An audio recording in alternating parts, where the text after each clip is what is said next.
So if you start to train yourself as a manager, as a boss, as a business owner, as an entrepreneur in holding people accountable, you will notice who doesn't mind that, who kind of thrives around that.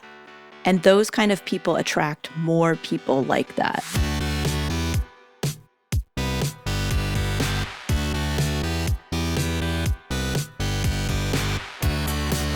You're listening to The Successful Bookkeeper with your host, Michael Palmer. Listen each week as inspiring guests share their secrets of success to help you increase your confidence, work smarter, and build a business you love.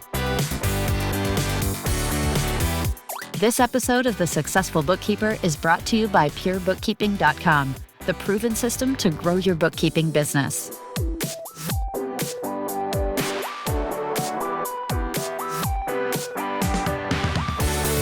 Welcome back to the Successful Bookkeeper Podcast. I'm your host, Michael Palmer, and today's show is going to be a good one. Our returning guest is the founder and CEO of Athena Executive Services, Gina Cotner. Welcome back to the show. Thanks, Michael. Thanks for having me back. It's great to have you, and it's been a while, and it feels like it hasn't been a while, and that's how it usually goes. But why don't we start off with telling us a little bit about what you've been up to since your last appearance? Yeah.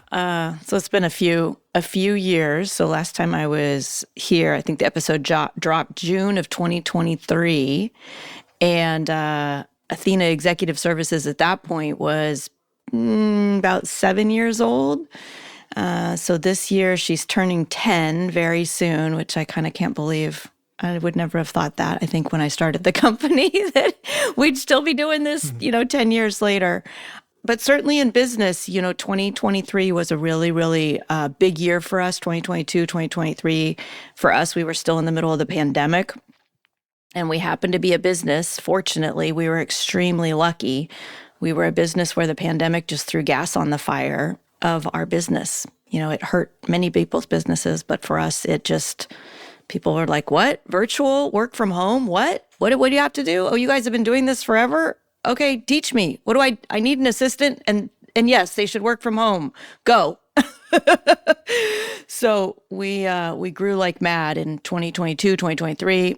And then 2024 was tough. 2025 was crazy, just confusing. Kind of felt like the beginning of COVID again as a business owner. And now this year, 2026 seems, I don't know, just a lot smoother and a little more flowing, I guess, is a funny way of saying it, I guess. So we've been good. And then me personally, I moved my primary home. So that's always like a major step when you've lived in one town for 50 years and moved to probably where I'm going to spend the rest of my life. So just a few things been going on the last few years. Yes. So tell me a little bit about, those are some interesting captions of the years. It piqued my curiosity. It's kind of like it went up, it went down, and it's coming back. Like, what were some of the significant things that had you label it that way?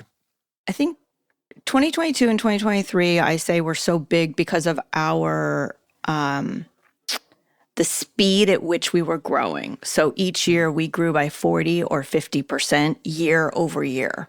So that was just huge leaps.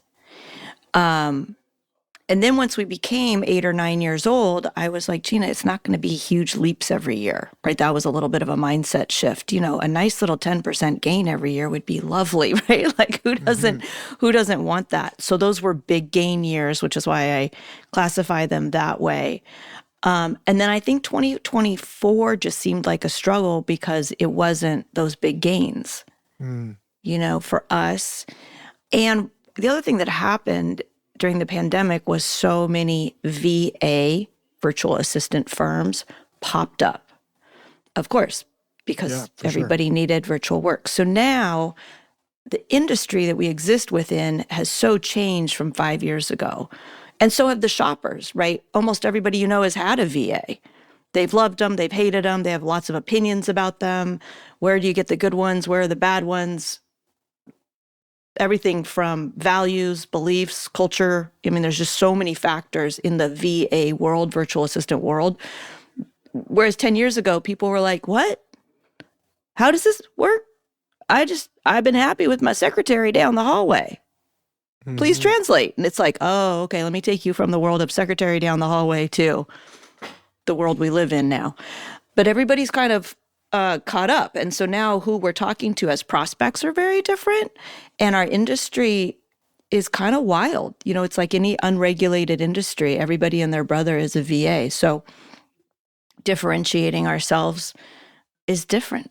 I can't necessarily say harder. It's just, and even now, every now and then I'll learn of like, what are they doing? Like a new company in our industry. I'll go, how do they do that? And it's an app. And when you don't want them anymore, you just push a button. What? Oh, okay. All right. Guess that's part of our industry too. Right. Wow. So that is interesting. And, you can imagine like any kind of spike and people come clamoring to take advantage of the opportunity in the industry. And then 24 seemed, wow, this business has changed. 25, why was it hard? Well, I think, gosh, right, you can be a little Just cautious more 24. yeah. Well, when you live in the United States, a lot of things changed in 2025. So, politically at the beginning of the year was economically, like just the headlines were so freaky and dramatic and, oh my gosh, this thing is happening, that tariff is happening, and I think business owners, we're like, fine, we'll pivot, right? We'll pivot, but then everybody just stopped pivoting because 2 weeks later there'd be a different headline and a different headline and a different headline. So there was this feeling of like frozenness in the brain science of fight, flight, or freeze. Many business owners just froze. Like, okay, well, I could pivot, even if it's bad news. Even if you tell business owners there is bad news coming, we're fine. We will pivot accordingly. But we just couldn't pivot because everything just kept changing. So I think nobody wanted to spend money in the first, I'd say, 9 months. Now, I can't say nobody, right? I'm one business owner of a very small business in a very large country, in a very large world. But there was this feeling of stuckness. Whereas I think now, in the last few months, we're kind of used to it. Like, oh, okay, let's proceed. Like, let's just proceed with life. Then there's some things that are just specific to us. At any given time, I'd say 40 or 50% of our client roster include financial advisors. So we have a lot of CPAs, bookkeepers, financial advisors, lawyers. But when that much, and I have to be a little careful about that, right? I love all of our financial advisor clients, but I don't want so many that when the stock market gets wonky, everybody gets scared. So when our stock market's doing well and people feel good, financial advisors, I think emotionally are like more relaxed. The money's flowing. They feel good about spending. All is well. When the stock market goes crazy, everybody just puckers up and just freezes again. So, right now, the stock market's doing fine. So all is well. Yes. So that's part of what ending 2025, rolling into 2026, we look at the lens sometimes a lot from the view of a financial advisor and they're doing fine. So if they're doing fine, at least half our roster is doing fine. We'll get back to the interview right after this word from our sponsor. Bookkeepers are often the unsung heroes of the business world. You're the ones keeping the engine running, but you don't always get the recognition you deserve. I know how vital you are to business success, and the team at Bill knows it too. That's why they're hosting Bookkeeper Appreciation Week from March 30th to April 3rd, dedicated to recognizing the real work you do and giving you the tools you can actually use to free up time for more strategic work. So mark your calendars for March 30th and get ready for 5 days of practical resources delivered straight to your inbox, plus live CPE-eligible webinars. You'll discover what bookkeepers are navigating right now, advisory work, pricing, and AI, along with proven strategies they're already using. Trust me, you're going to want to check this out. Register now at bill.com/successful bookkeeper. Thank you for hearing from our sponsor. Now let's get back to the interview.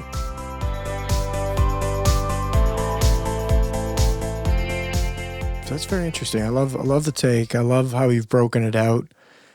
And it's like a voice of what's been going on from your perspective. And it's a neat perspective because you deal with a lot of other small businesses, not only your own small business and what you've experienced, but I imagine that's also what you're seeing others go through as people are coming, going, they're excited, let's buy, let's invest, let's do what we're going to do but the whole, running around chasing pivots is like chasing chickens. You just have to stop. Everybody just stop. Yeah. And we're not catching it's just any, like, so just stop duck. and see where this chicken's going to sit down for a little bit. We tried so much different kind of marketing last year. And then finally in Q3, toward the end of Q3, I said, you know what we're going to do? We're going to just stop. What comes, comes. What doesn't come, comes. We're going to just stop. I don't know. There was something like we just, and marketing, when this isn't a whole marketing podcast, but marketing, especially for a small business owner, it's just a lot of trial and error. And we ran into a lot of error and we were like, okay, let's just stop. And it really felt good, I got to say. Just Q4, we said, let's just take really great care of whoever comes our way and all of our current clients, and we'll pop our head back up in January and we'll see what the landscape looks like and we'll make new decisions from there. Yeah, it's a great point. And I mean, we're not talking about marketing, but it is a really interesting point about anything you're doing. The feedback isn't necessarily always correct because you don't know what external factors are happening. And I remember we were doing some marketing and, we were running ads around the holidays and it's like everything stopped working. It's like, because of all of the things that go on in the industry, algorithms change. Yes. It's like what we were doing wasn't broken. It was just the time of year was broken. And that can be, if you're not aware of that was quite a long time ago. I mean, imagine it's changed somewhat, but just like you were doing something, the whole economy is in this turmoil. So everything you were doing is coming back as an error, but yet it maybe wasn't wrong. It was just, you got to be aware. So stopping is the best thing you probably could have done. Yeah. Yeah. Interesting. Hopefully. Life of an entrepreneur. Life of an entrepreneur, though, it is definitely, and there's no shortage of change in every aspect of our businesses today, which is interesting. Now, we talked before the show about your last appearance and wanting to weave in. I loved your idea. Maybe tell us a little bit about your thought of where we're going to take this episode and where that lasts, just so people know what they can expect when they go. And we'll have a link to the previous episode, but it's a great one on delegation, and I'd love for you to give us that transition. Yeah. So I went back and looked at it too. And so, yes, way back in episode 364, and I think you're over 500 now, we looked at delegating tasks. Why delegate tasks? I often start with, you can do it better, faster, cheaper yourself. So why even bother delegating, right? So we start to delve into that. And how do you actually start to let go of tasks that are not the best use of your time? And then I think we went into even a little bit of how do you find the right kind of VA, quote unquote, virtual assistant for you? And how do you delegate effectively? And I've done a fair amount of talking about that over the years. And then I'd say, I don't know, about 6-9 months ago, I was looking at my own business. Like, okay, Gina, you work 10 hours a week. You have 2 people that run your entire company. This is what most small business owners want. They want to be involved, but they also want to go play as much pickleball as you do, or golf, or whatever they want to do. And have people competently run their business or run large parts of their business. And I just reflected on, well, how did I do that? And I assert it comes down to, this both happened to me as well as something I have been doing with others for a long time, which is holding people accountable. And it kind of sounds like a scary phrase. It sounds like, oh, that sounds like that's tough. You got to be a tough person. You got to be rough. Or, oh yeah, I got held to account once. My boss was a jerk. He threw me under the bus. Or, I got called out at work. that whole world of being held to account can just be scary, both on the one who's being held to account and the one who's doing the holding to account. But it doesn't have to be. It doesn't have to be like that. And it really is like the secret sauce on top of delegating. Because if you just delegate and you don't tend to what you delegated, like making sure it's really fulfilling your intention, making sure it's going in the right direction, holding the person to account for fulfilling your intention, you're going to get frustrated. And then you're going to end up being like, I hear so many business owners, and this is also partly what inspired me, was hearing so many of my peers say, oh, I got to hire another manager again. I got to find a younger one. I got to find an older one. I got to find a more trained one. I got to find a less trained one. And I kept thinking, I don't know that anybody actually holds people accountable for what you told them to do. And I got highly developed that way. It wasn't always comfortable. So what does that look like? There's a way to hold people accountable for what you ask them to do that is professional and it's gracious. But the bank shot for you as a business owner or a leader or a boss is they start to rise up. Their strength and their ability to hold bigger projects and bigger parts of your business, they get stronger through being held to account. And I think if anybody looks into their own life and you look at a time when it was a high performing situation, whether it was sports or business or in a great relationship or something awesome in your life, there was also accountability. Somehow accountability is part of what had it be so awesome. Somebody was running great meetings or running a great team. I don't know. I was a coxswain on a crew team growing up, as in high school and in college, and I was a junior national champion. Oh my gosh, did we get held to account? But it was thrilling because we were all a high-performing team. And I don't know, fast forward 30 years, I worked for some great teams at IBM. But you got to show up in that boardroom and you got held to account. But it was also fun and exciting because high performers like to be with high performers. So if you start to train yourself as a manager, as a boss, as a business owner, as an entrepreneur in holding people accountable, you will notice who doesn't mind that, who kind of thrives around that. And those kind of people attract more people like that.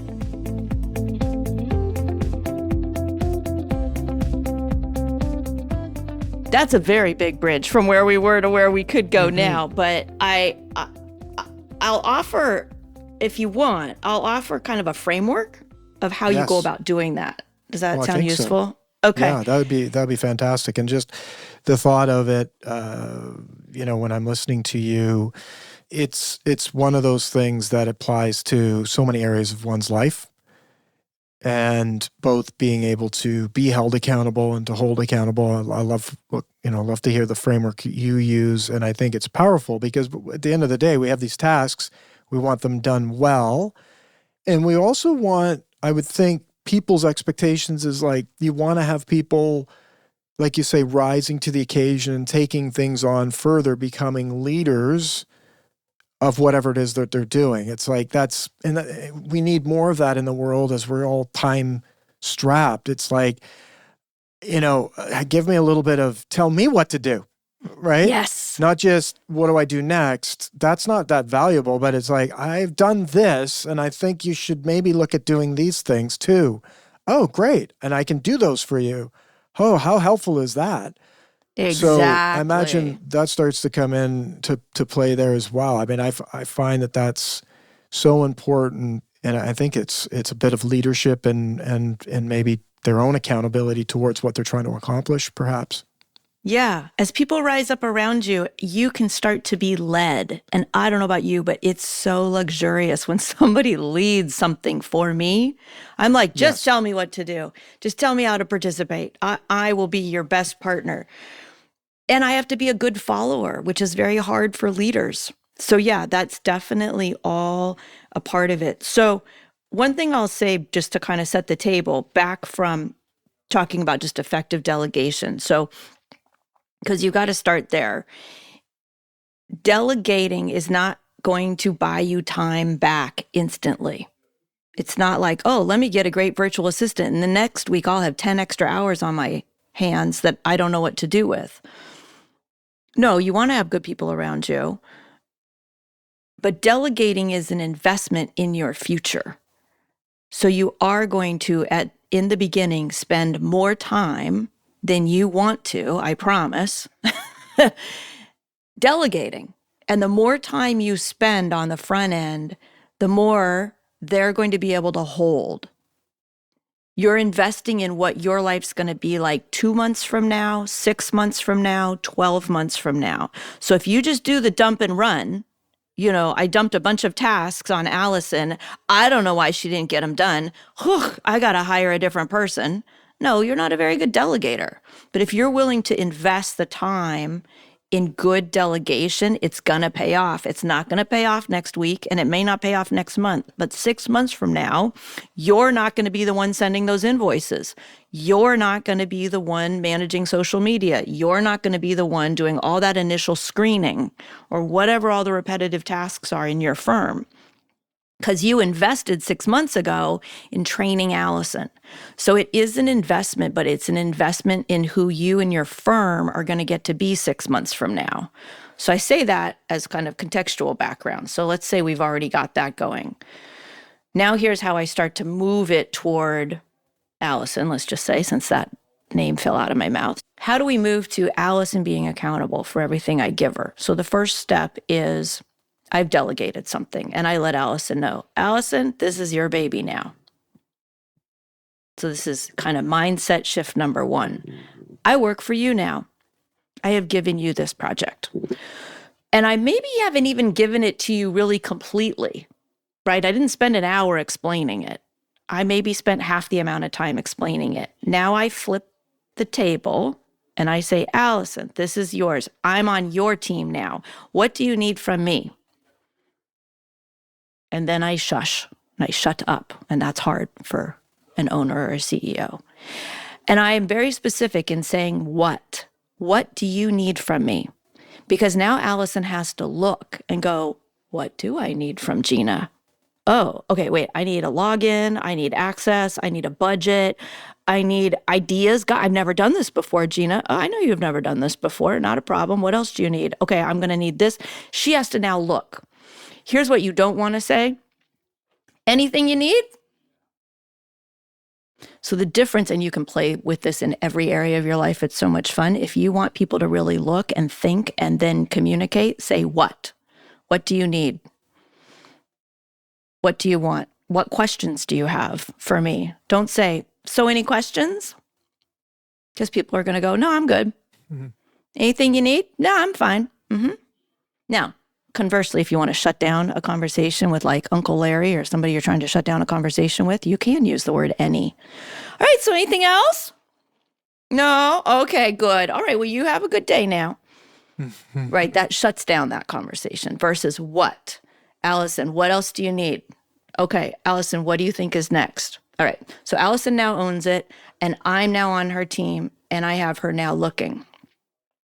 Second thing, and this works, I'll tell you, it works with clients, it works with family, it works with coworkers, it works with everybody. This is the biggest key to everything. Do not leave any meeting without asking when. And this is what people don't want to ask, man. They'll have hours and hours and hours of meetings opining on things, but nobody will say who's doing what. They might say that. Okay, you're calling Mr. Johnson? All right, good. And then you're following up with Mary? Good. But nobody says when. Because that seems intrusive. So when are you going to do that? It just sounds sort of like rude. So here's how you can mitigate that. Here's almost always how I say it. All right, so Allison, given everything you got on your plate, given everything you've got to do and handle, because man, I know you're loaded, when can you get this back to me? When can you get this done? Same thing with your clients. Listen, Mrs. Johnson, I know you're probably really busy given everything you've got going on right now. And, and I know you have your husband's birthday coming up. When can you get this back to us? So when, you got to find 10 different ways to say it that sound natural for you.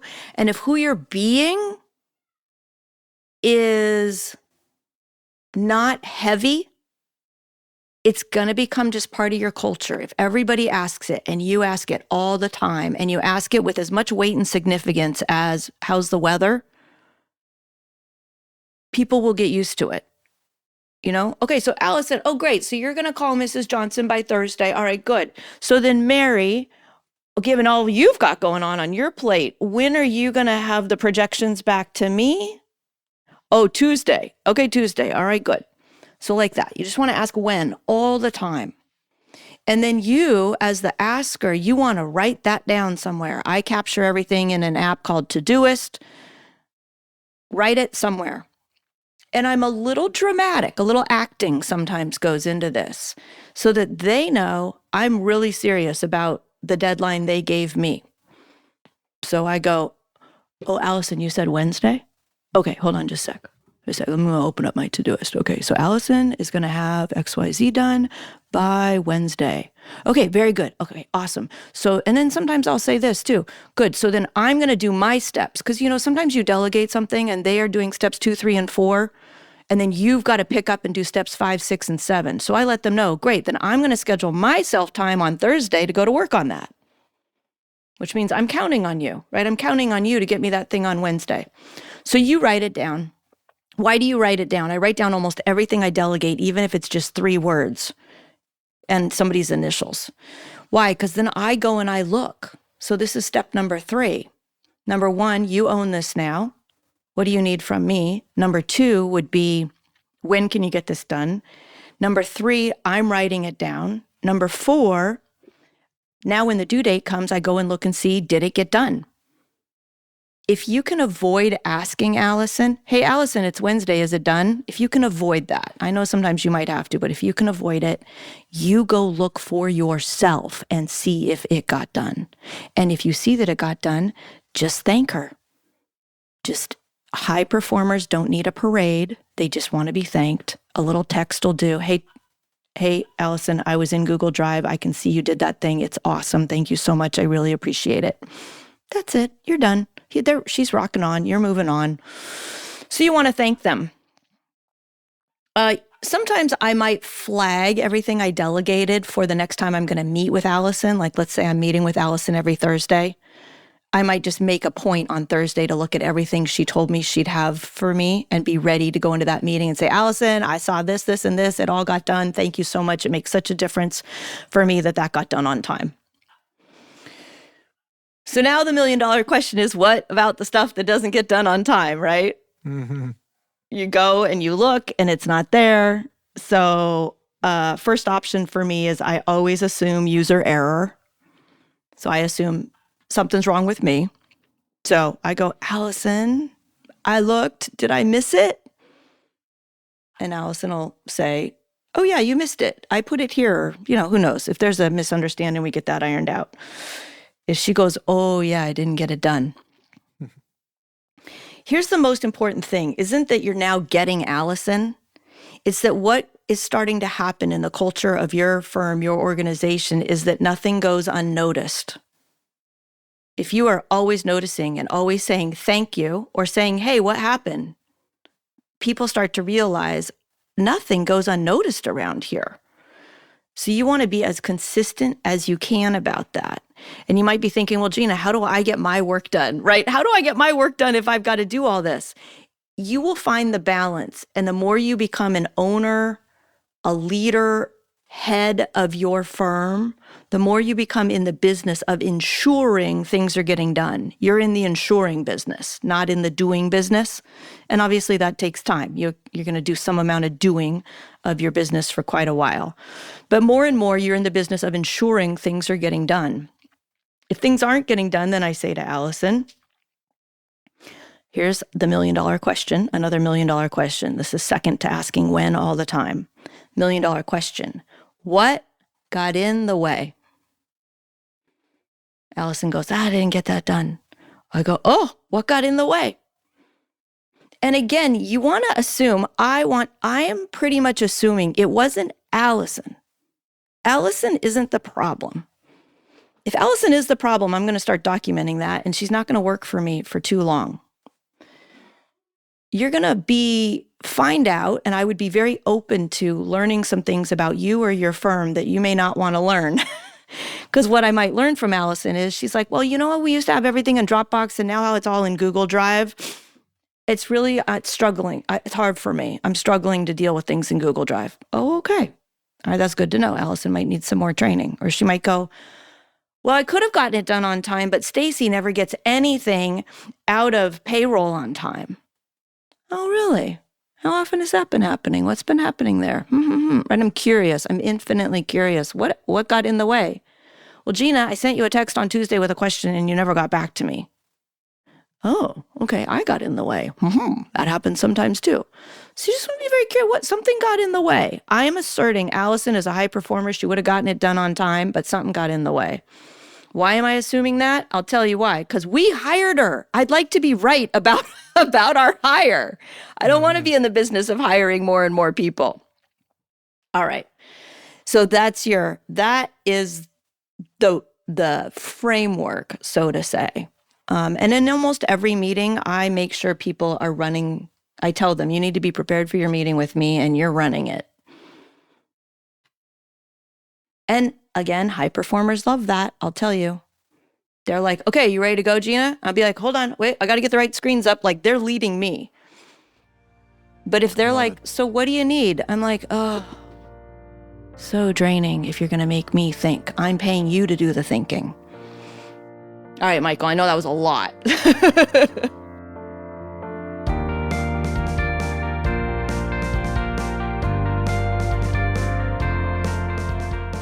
No, it was great. That was a master class in holding someone accountable, and I mean, I love it, and I just kept thinking I'm just gonna keep listening and learning myself, because it's really succinct and powerful steps that anyone listening can just very tactile, tangible, go do these things for all areas of life. And anytime you're having someone else accountable for something that you need done, whether it's your family, friends, people that work for you, these will work anywhere. Absolutely. They really will.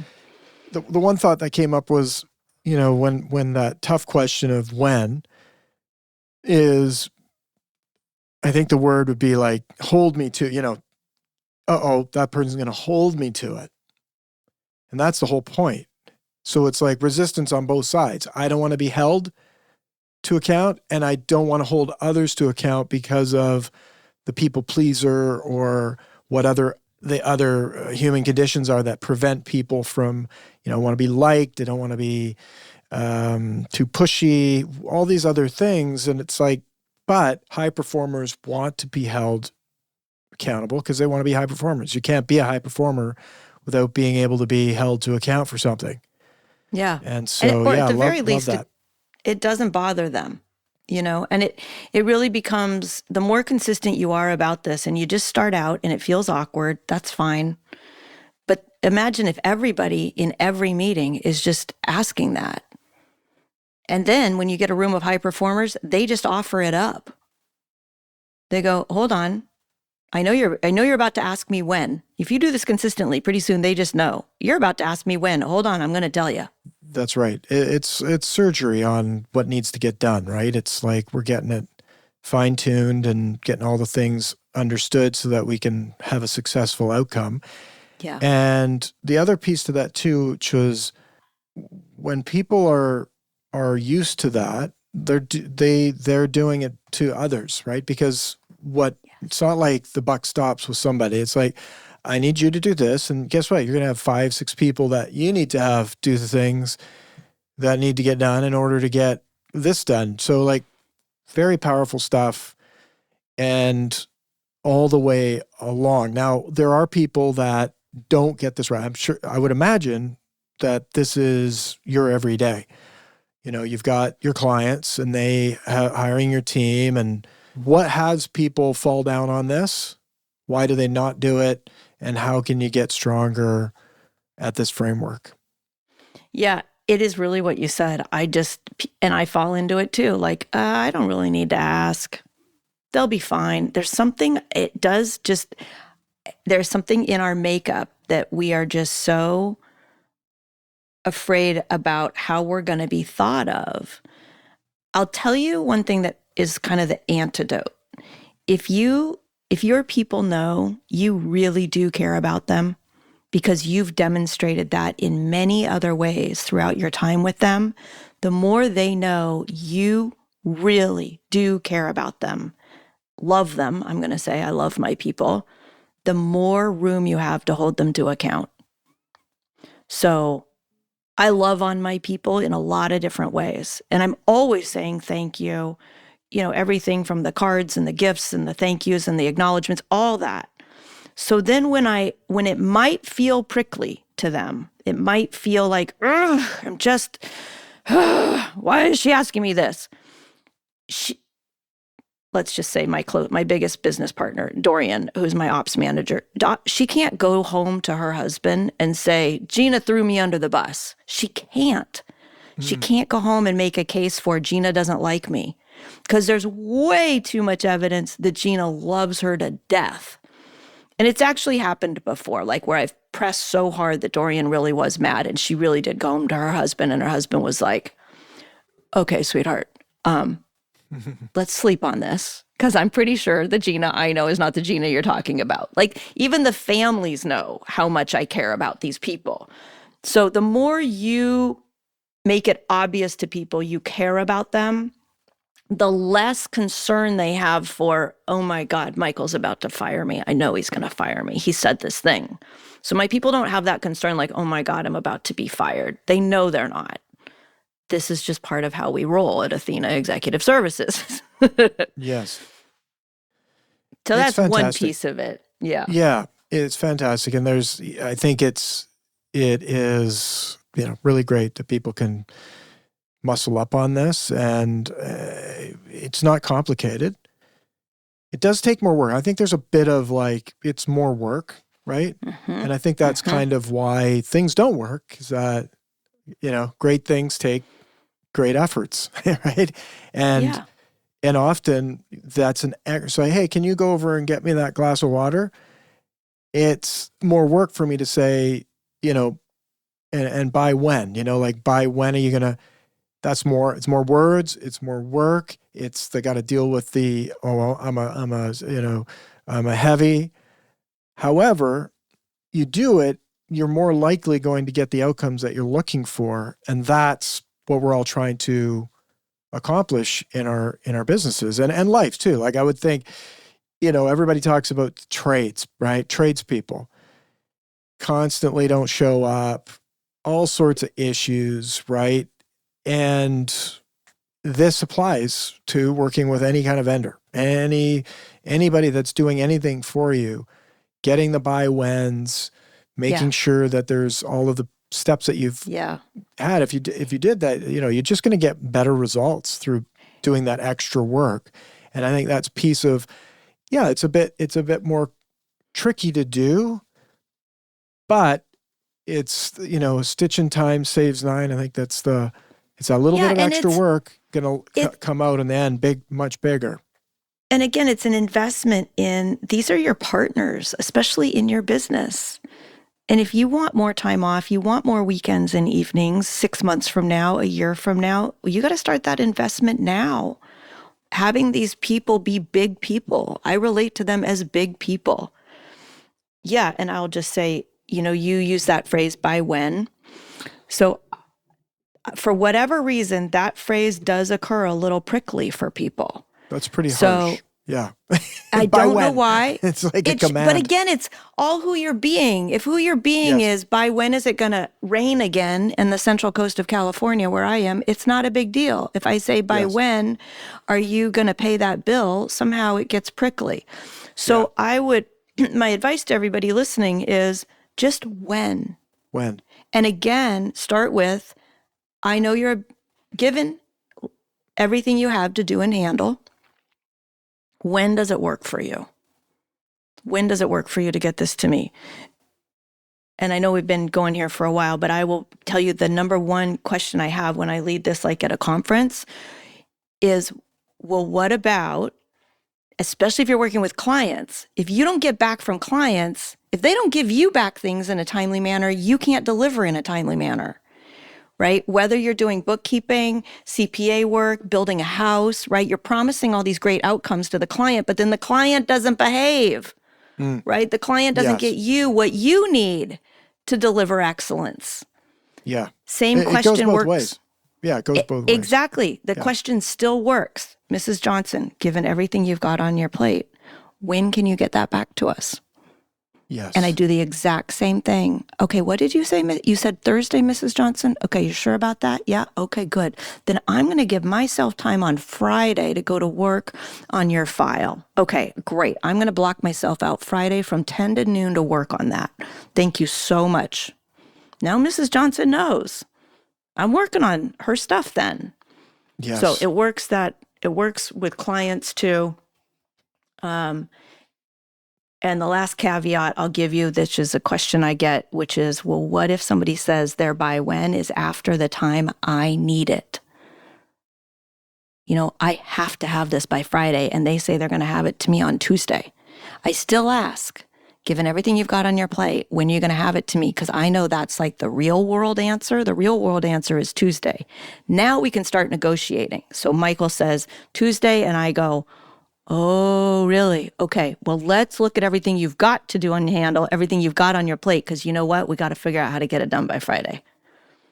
But now we're going to collaborate. Yes. Versus me going, if I say to Michael, can you get that done by Friday? Michael goes, yep. I go, great. And it's all BS because nobody really looked to see when they have time to do the work. Odds are I'm not getting that by Friday. So I'd rather hear you say Tuesday, and then we negotiate. And we go, okay, let's look and see. What do I need to take off of Michael's plate so that I can push this up the list? So there you go. Just wanted to share that one tricky. I love that's a tricky bit.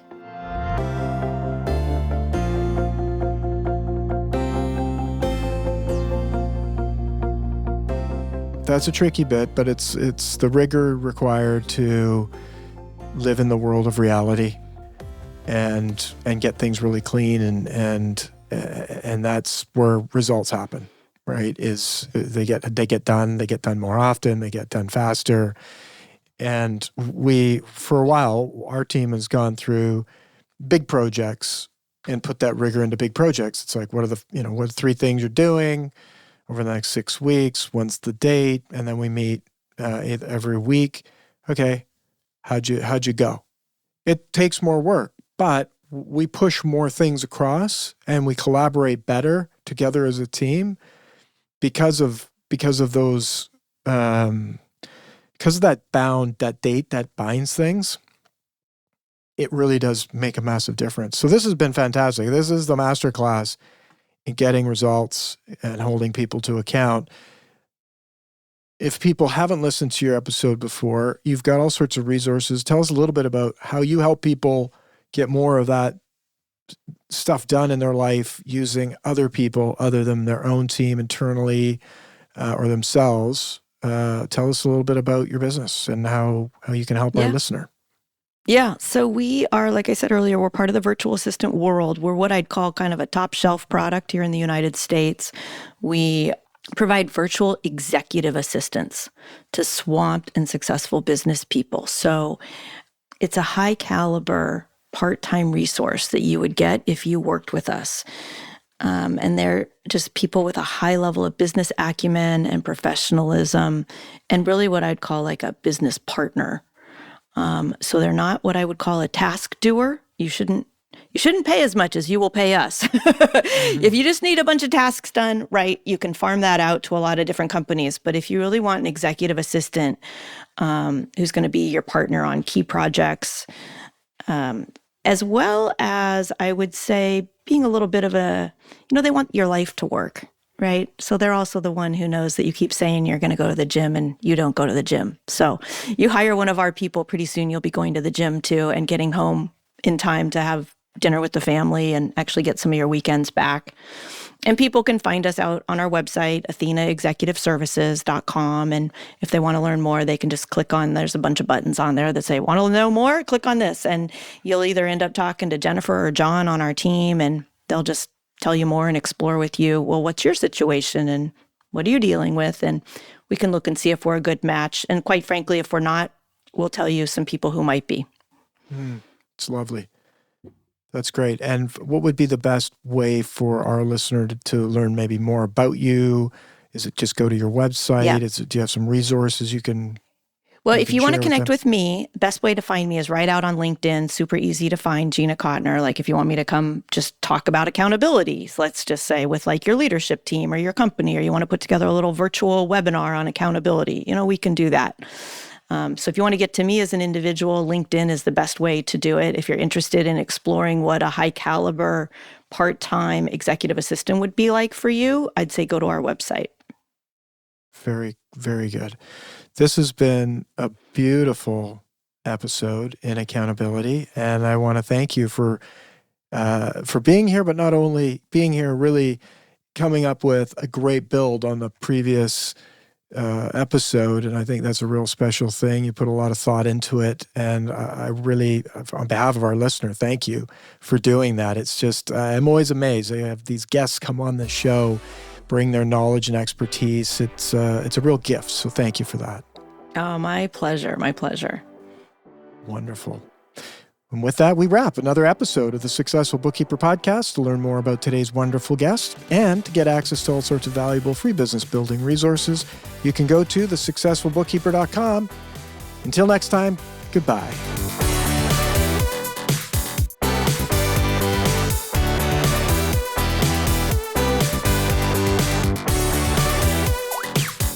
You've been listening to The Successful Bookkeeper with Michael Palmer. For more information and to download the resources mentioned in this episode, please visit us at thesuccessfulbookkeeper.com. Thank you for listening.